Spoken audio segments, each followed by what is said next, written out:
There we go. Hello, hello. Hello. How are you? I am doing well. I spent this morning preparing for this by being creative. Very, very cool. What'd you do?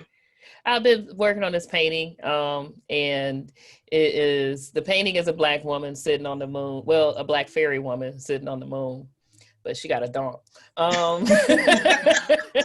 She does. And so, like, I was just painting and then trying to get flesh tones because I'm a abstract artist and very conceptual. So it's like, it's a whole process that I like to imbue my mind with. Nice, nice.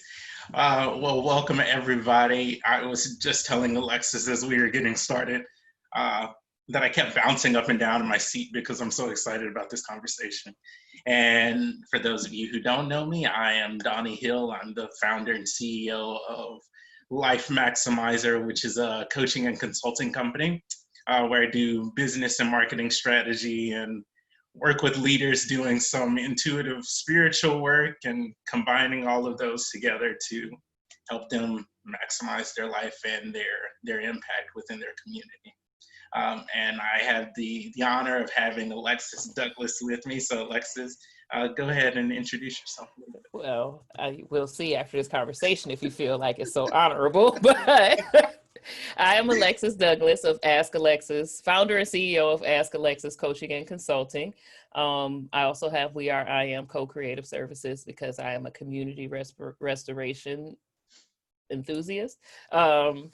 And what I do is I'm an anti-racism educator, but also I coach couples on how to stay together through developing their communication skills, their positive affirmation skills, how to have better sex lives, and get their finances in order. One of my main jams really is just getting people to live as their full authentic selves, mind, body, and spirit. And so depending on where you are spiritually, I'm down to go there with you.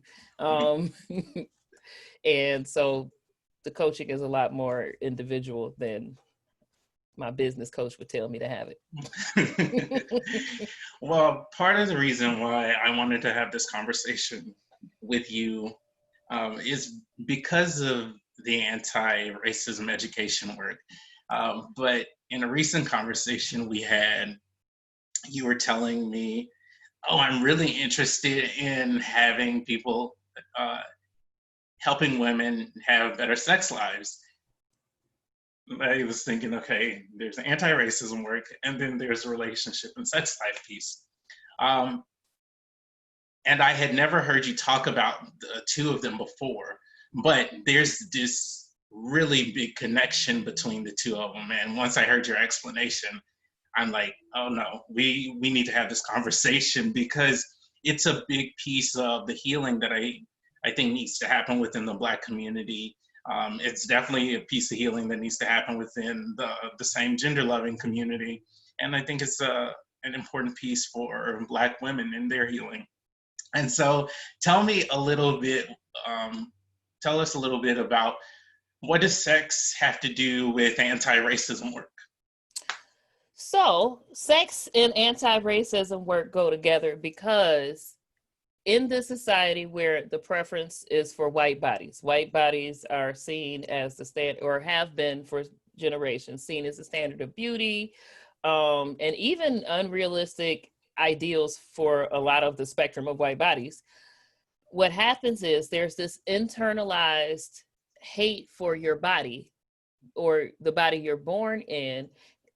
And it's very subtle in the sense that if I don't wear my hair like this, I'll be more attractive. If I wear too much or if I show too much, then I'm going to fall into the Jezebel stereotype.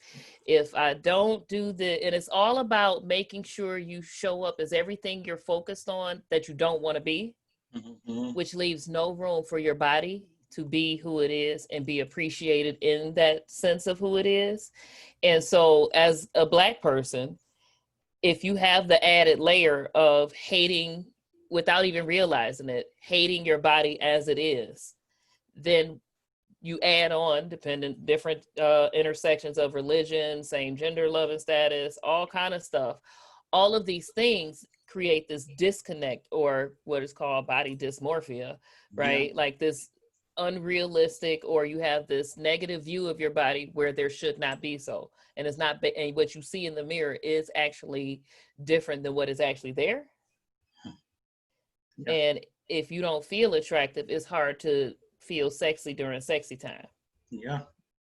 Yeah. One of the things we talked about a little bit was about how Black women has been overly objectified, or have been overly objectified, and Blackness has been sexualized. Yeah.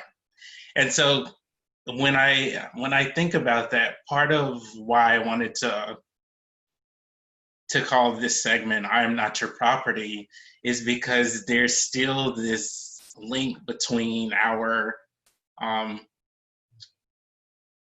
between how people objectify us and being seen as this piece of property.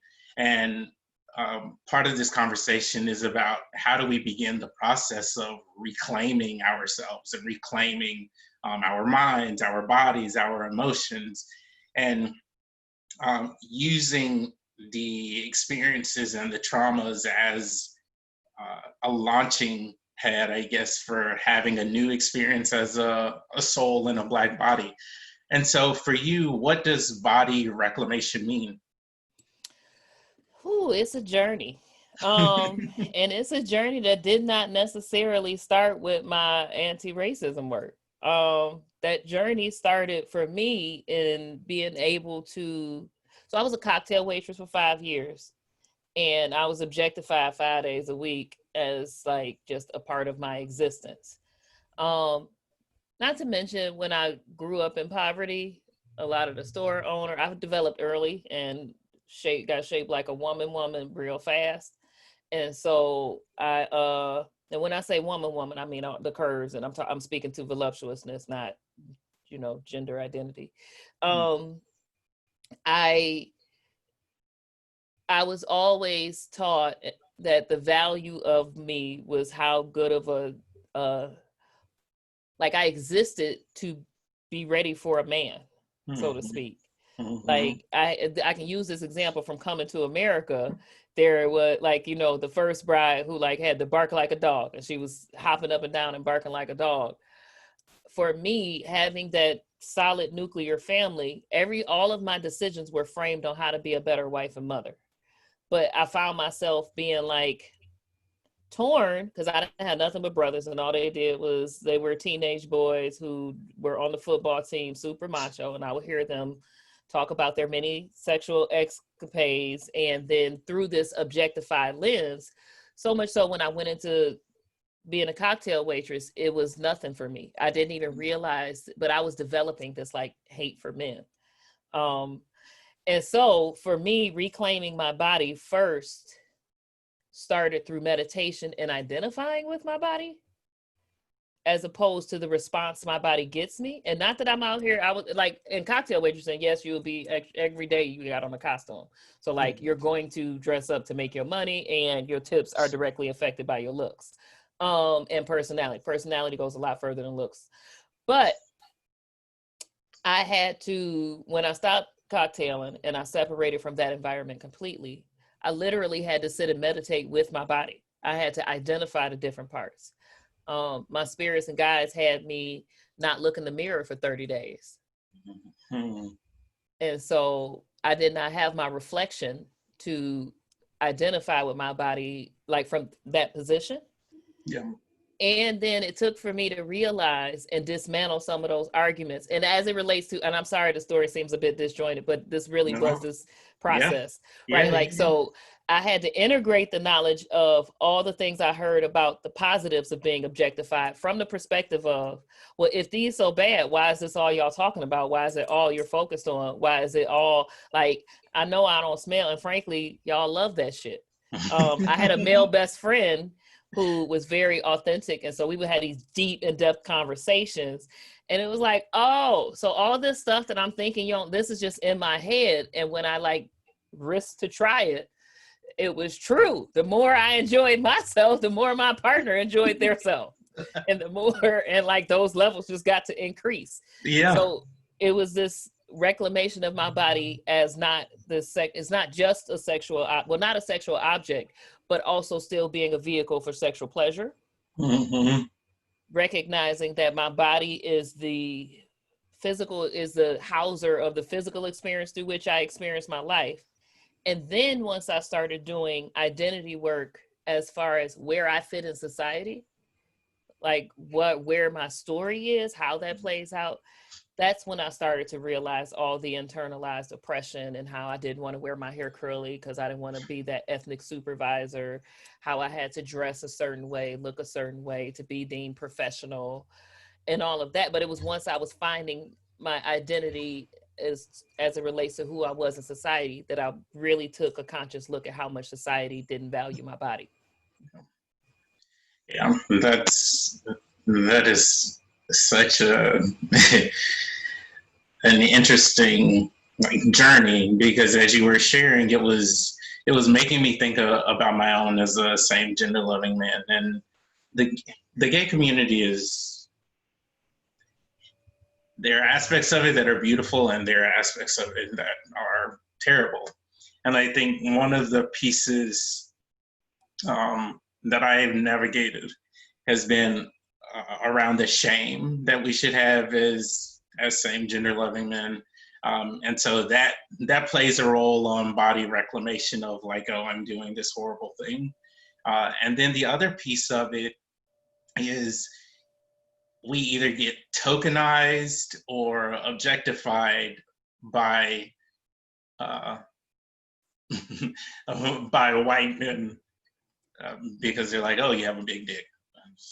Well, I'm more than my penis. And so there's all of this I don't know if that's just by white men. Well, you ain't heard some of my conversations with my girlfriends. And it's,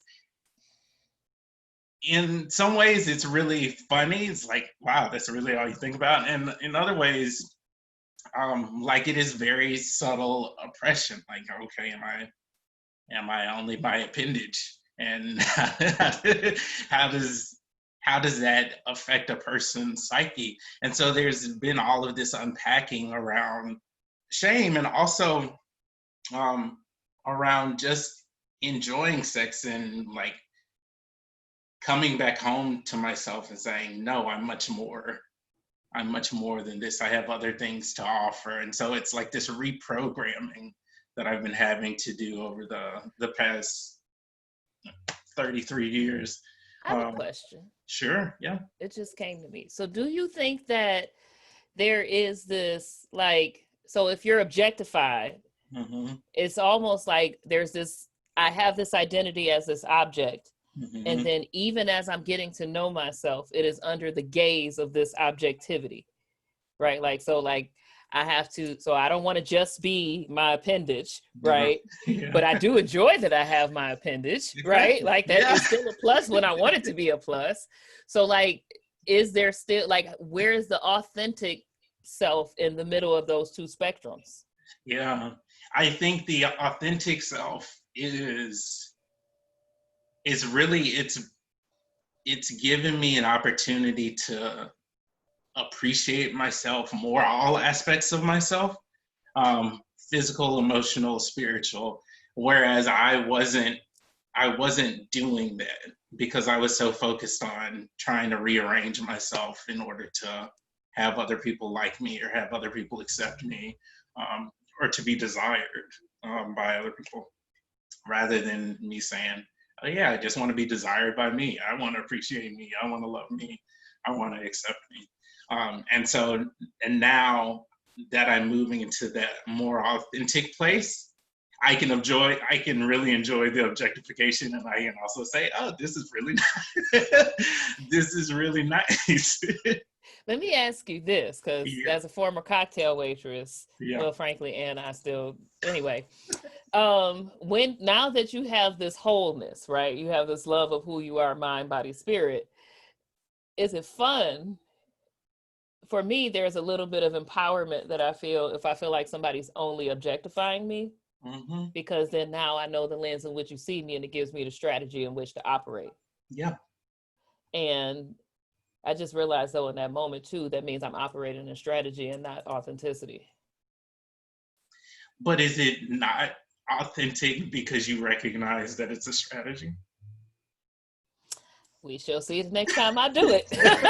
Now I got something to pay attention to. You know, like to be active and check, doing my authenticity checks, right? Like, Yeah. is this really a desire, or am I really just enjoying being able to see effect to my cause? Yeah. Both are fun. Both are fun. That's part of being human. It's true. Unless it's at my expense, then I don't like it. Agreed. So my next question is really around religion. And how does religion affect body reclamation? All the ways is the answer, but it depends on your religion, right? There are in a lot more in holistic religions, East, West, African traditional religions, there's a lot more appreciation and value for sex, and sex is not a sin outside of marriage, right? So you don't have that aspect of, oh, I'm doing something wrong. It's more taught about how to be responsible with sex, because the pleasure that comes along with it is a responsibility. The energy exchange is something to be aware of and mindful of, right? Like, to me, religion keeps you oppressed if it tells you that something your body does naturally is a sin. Like, you could be washing up in the shower and discover the pleasure of your body that your body will give you, depending on where you hit, right? Like, it's not just the hot spots. It could be, you know what I'm saying?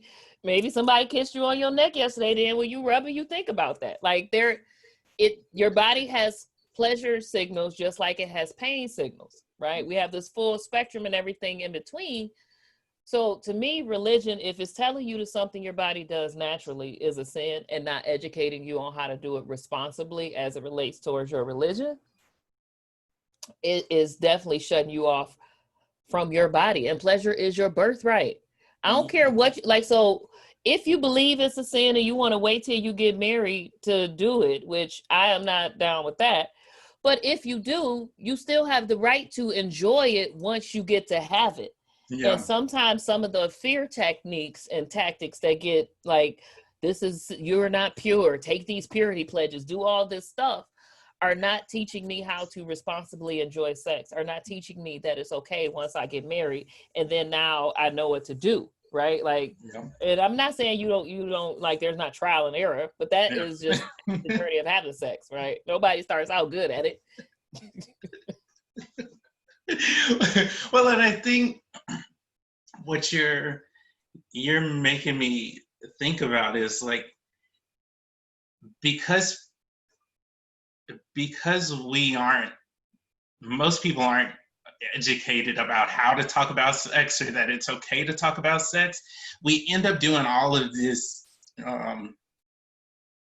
unhealthy stuff because our body is naturally wanting to engage in it and to experience pleasure. And here we are saying, no, don't do that. That's wrong. So we're going to want to do it even more. And then we end up going down these unhealthy avenues. So it might lead to addiction. It might lead to having unprotected sex. It could lead to a whole host of things.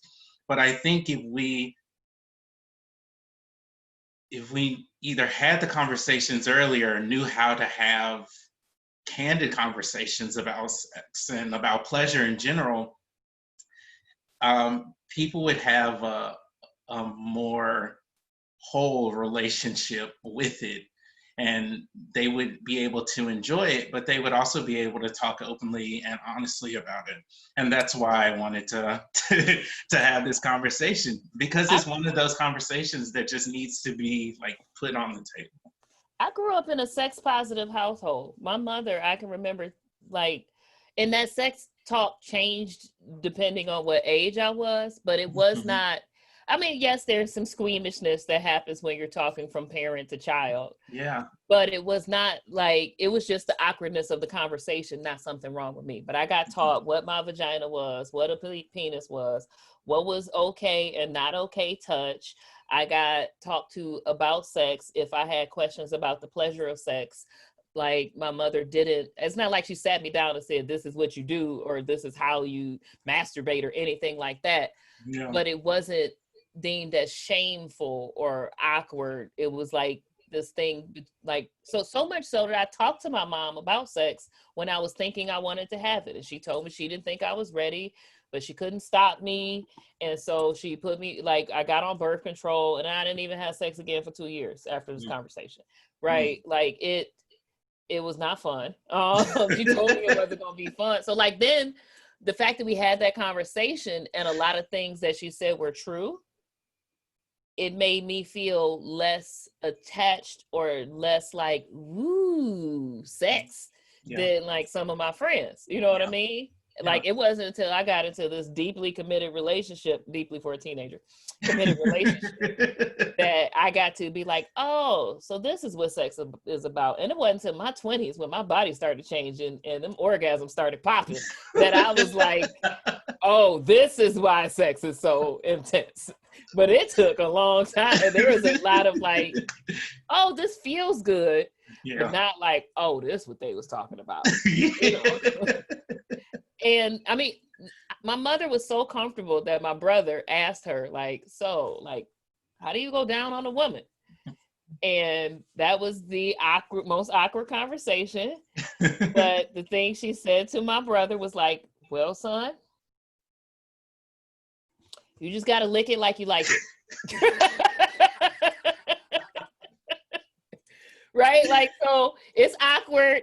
It is very, strange, but that's the kind of relationship that we had with my mother. That's also how I know my voice. I know my opinion. I'm able to set my own boundaries because I was taught personhood in my household. Like, I had personhood and that extended to sex. And so I told those stories to back up what you're saying. I believe that language for things gives room for the acceptance and the full experience of said things.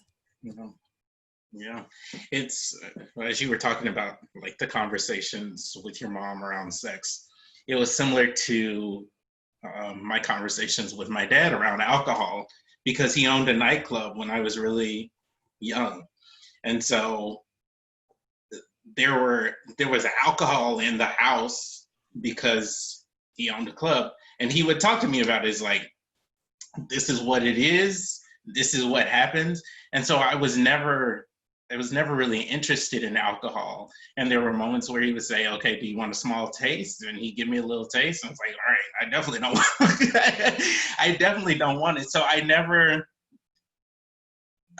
when I was going through high school and college, I never had this desire to like be a party kid because it was just a thing.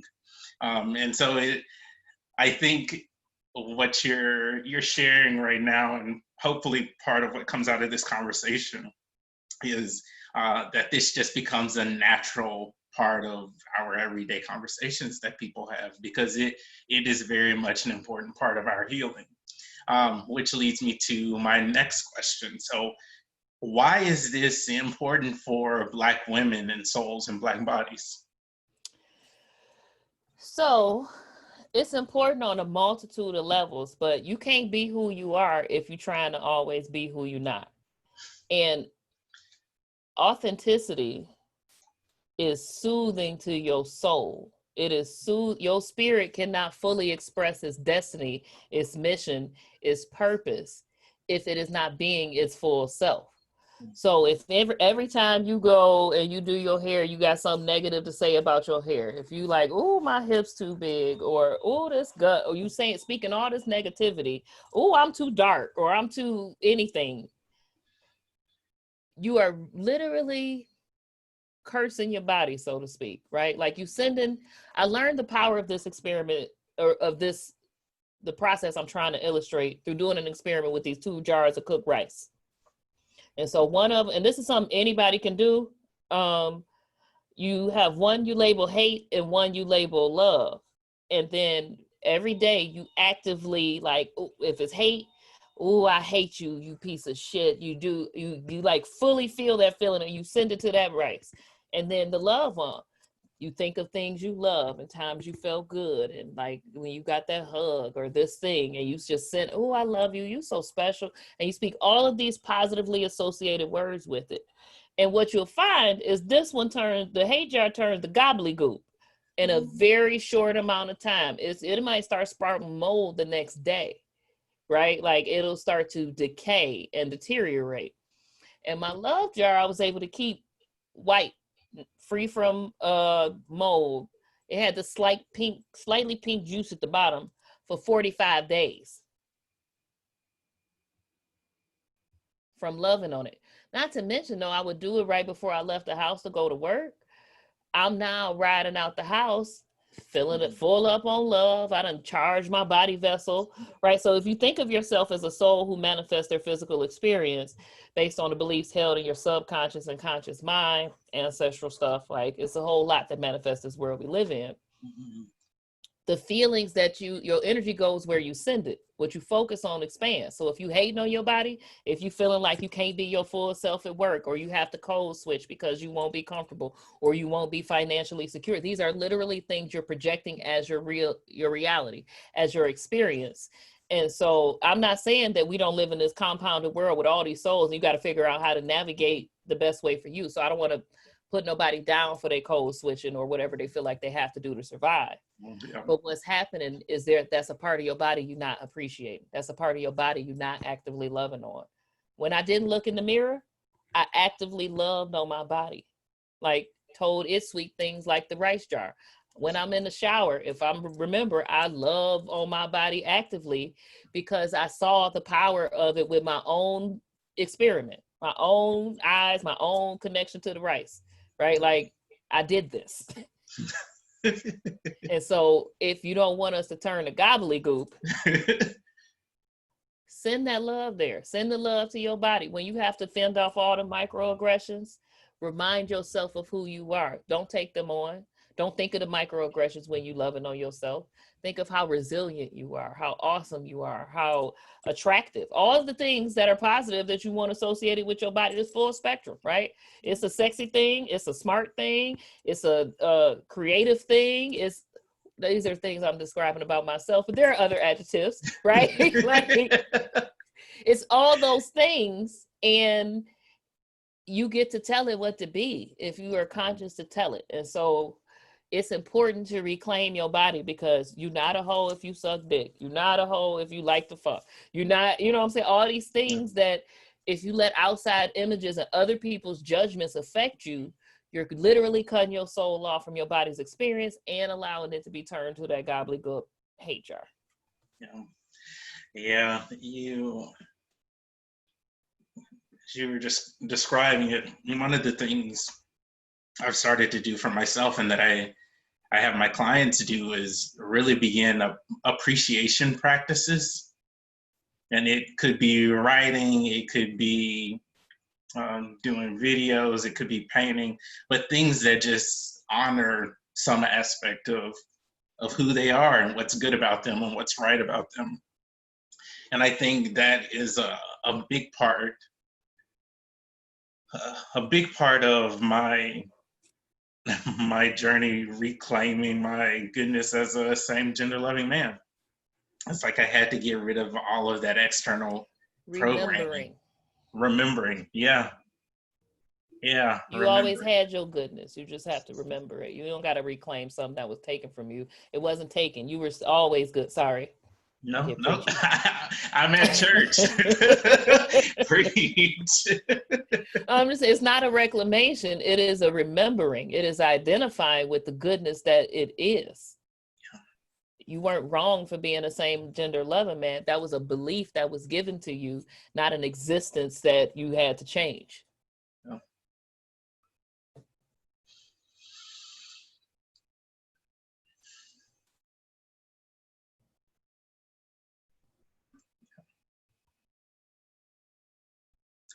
what for people who are listening, what is the process that they can begin for remembering? Well, get to know your body first, right? Like, so the first thing, well, it's all these steps, and they really all just kind of go in tandem, and do the ones that work for you. Where you find success, keep doing that, and then expand that. Yeah. So I'm gonna give a bunch of things that could happen, but it's not like a stage by stage process. All these things will be helpful.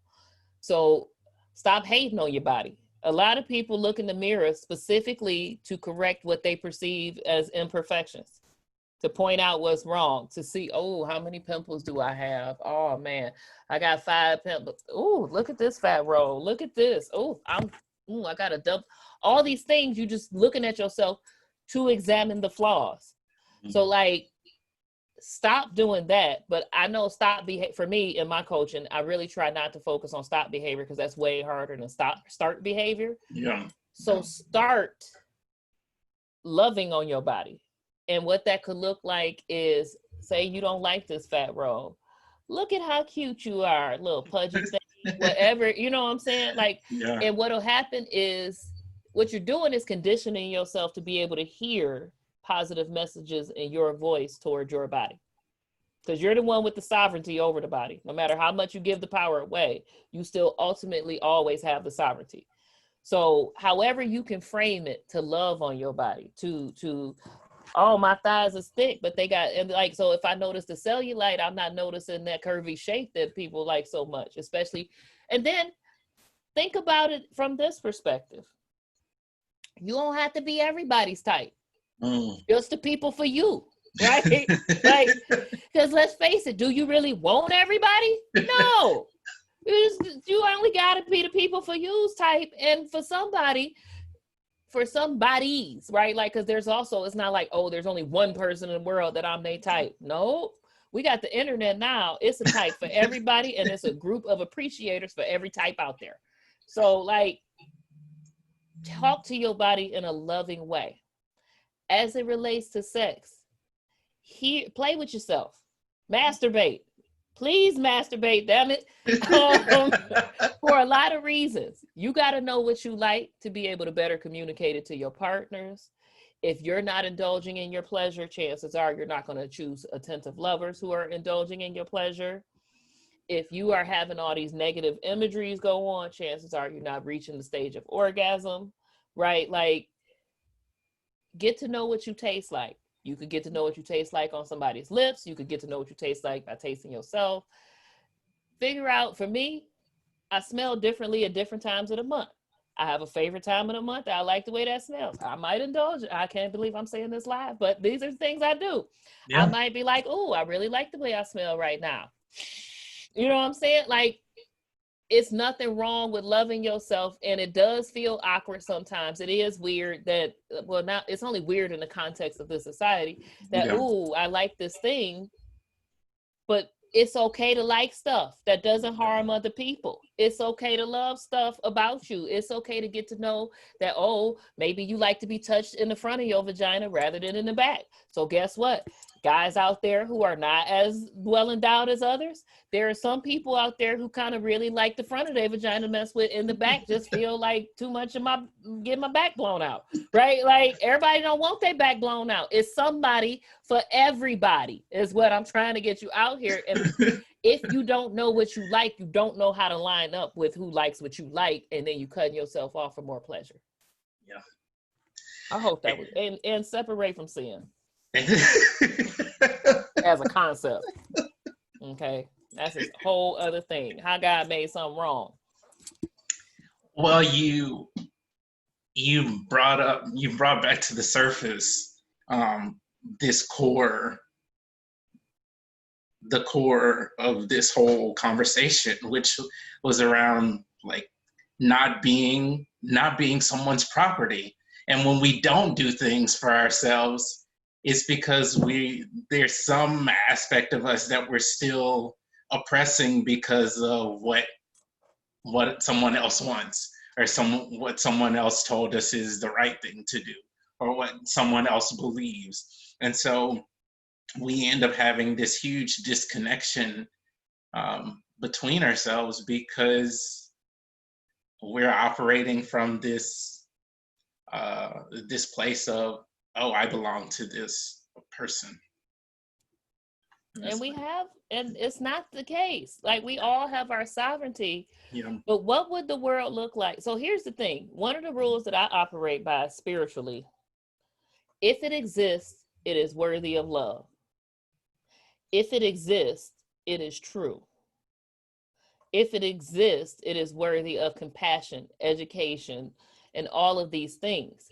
So whatever you think of, that my answer to that is, if it exists, it is worthy of such. Okay. And now what that looks like and how it plays out, depending on what that existence is, it looks different. But it's not about trying to, I can't change you, but I can inspire you to change you. But if you were born as a same gender loving man, if that is the way you want to exist today, and perhaps you don't see yourself as born that way, although that's a whole nother discussion, you still exist. Yeah. You still have the right to have sexual pleasure. You still have the right to enjoy your body. You still have the right to be who you are and your fullness of expression, as long as that fullness doesn't harm someone else. Yeah. But I think that people count their judgments as harm to them. I hear this about same, like, cisgender people say, well, what am I supposed to tell my kids? Some people are like that. And guess what? Don't raise your kids that sex is all that determines a person's being. Mm-hmm. Right? Like, that's your judgment on them. And really, you modeling what for me is poor character. Yeah. Yeah. When you think about the sex conversation and people reconnecting to their pleasure, remembering their pleasure, what do you think are the most uncomfortable pieces of it, or the most challenging pieces for people to move through? So, like, when you're learning something new, there's an awkward phase. And when you have the awkward phase, it's hard to feel pleasure. So one of the challenging things to move through is recognizing that it's a process, and trying something once is not enough to give you a full experience, because you may have, depending on what beliefs you are unprogramming or what new beliefs you're adopting, you may have a pattern of resistance based on old beliefs. Right? You may have an experience that just feels like, oh, I can't get there, or I can't do this thing, because really you're going through the journey of unpacking those beliefs. And that is a journey. It's not like, oh, I just think differently and now my body will conform.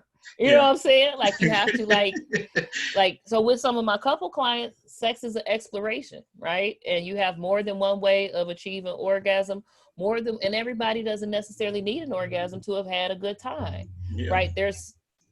And if you're in a safe, committed, loving relationship, or frankly, if humans were just kind and compassionate and considerate, then when you're having sex, it's a journey of pleasure exploration. It's not just, let's do this to get to an orgasm. Yeah. My favorite stage of orgasm is right before.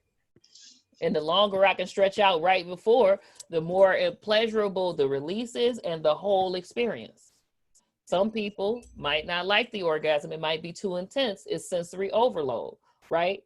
Like, so they might just like a more gentle approach, and a more gentle, like, just touch me, tease me, let me know I'm desirable. I want to have a mental gasm.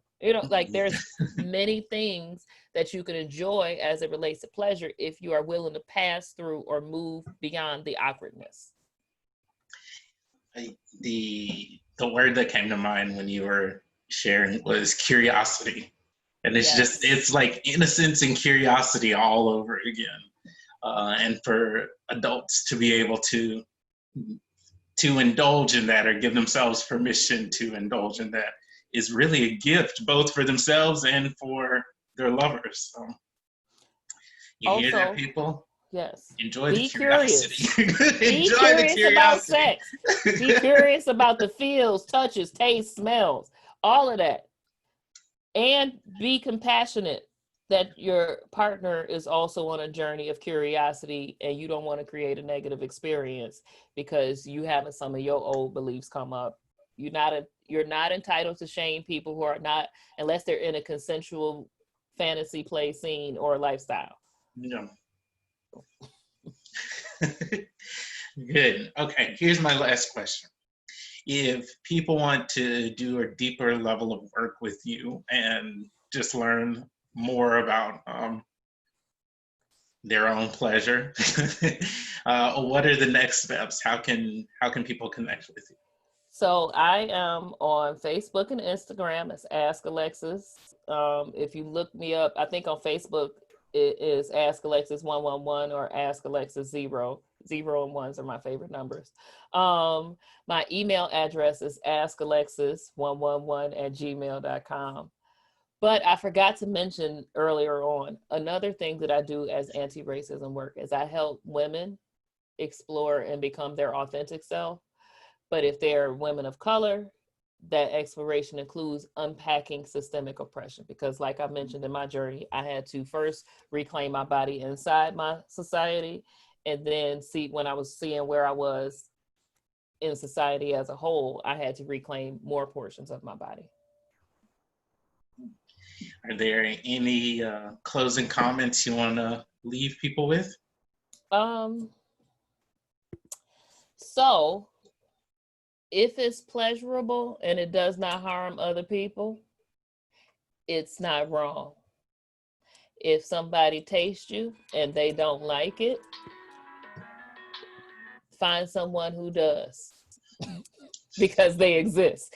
Trust me, they exist. And do the work to see what your beliefs are around sex. Do it because exploring your beliefs does not guarantee you have to change them. So you do not need to be resistant to exploring your beliefs. And that's any belief, right? Period. Do not be afraid to explore the corridors of your mind because you don't have to change your mind. You can choose to change your mind. It's always a choice. All right. Well, thank you for a beautiful conversation and your time and your insights. And thank you for having me. Yeah, you get me talking about sex. I love talking about sex. It is my pleasure. It is my pleasure. You and Jerome are two of my favorite people to dive into juicy conversations that can be a little taboo. So. Pun intended.